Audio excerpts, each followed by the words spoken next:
take him to Detroit. No! No, not Detroit! No!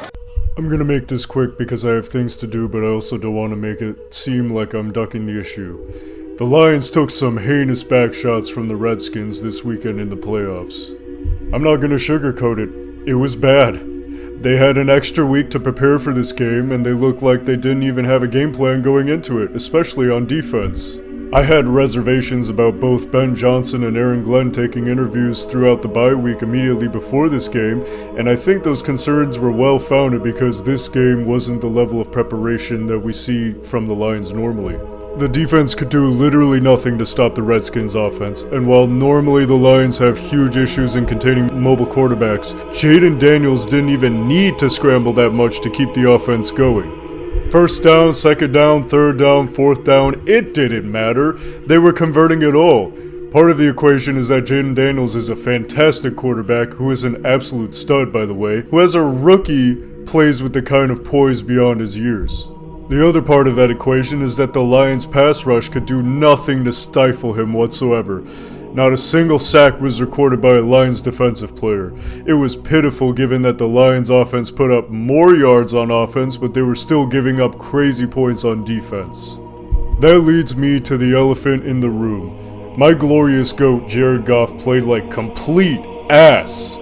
My homie threw 3 interceptions and fumbled once to set up an easy Redskins touchdown. With a Swiss cheese defense like that, you just can't be giving the ball to the other team and hope to win. His performance was so bad that when the stream I was watching would buffer, the ball would magically be in Jaden Daniels' hands when it resumed for some reason. There's really no excuse for these mistakes, because Goff's greatest strengths are his accuracy and decision making, which he somehow forgot going into that game. Now hear me out.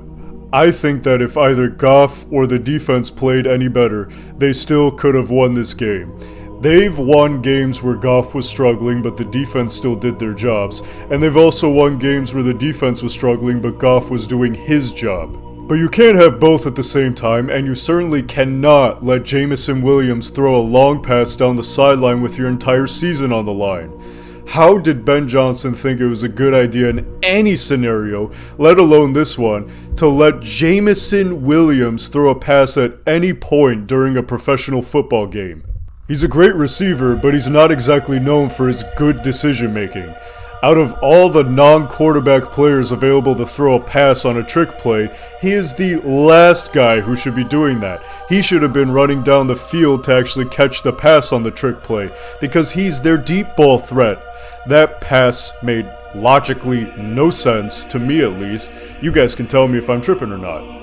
Regardless of the outcome of this game, I'm not one of those bandwagons who are turning their backs on Goff after just one game. Yes, it was a sorry performance, but I didn't see anyone complain when he delivered in clutch moments countless times during the season, and it's not like he can't perform in the playoffs because he actually played well in the playoffs last season. Good enough to make it to the NFC Championship game as a massive underdog. This was just a catastrophic disaster for the Lions and a fantastic performance by the Redskins. I have to give them and their coach Dan Quinn their props because they were able to turn around that franchise in record time and put together a real contender. But for the Lions, it was a disappointment to say the least. While they've been able to do a lot while struggling through adversity, there's just no excuse for what I witnessed on Saturday. They were not themselves, and it showed. It's hard, when you lose these games, man. It's like the players.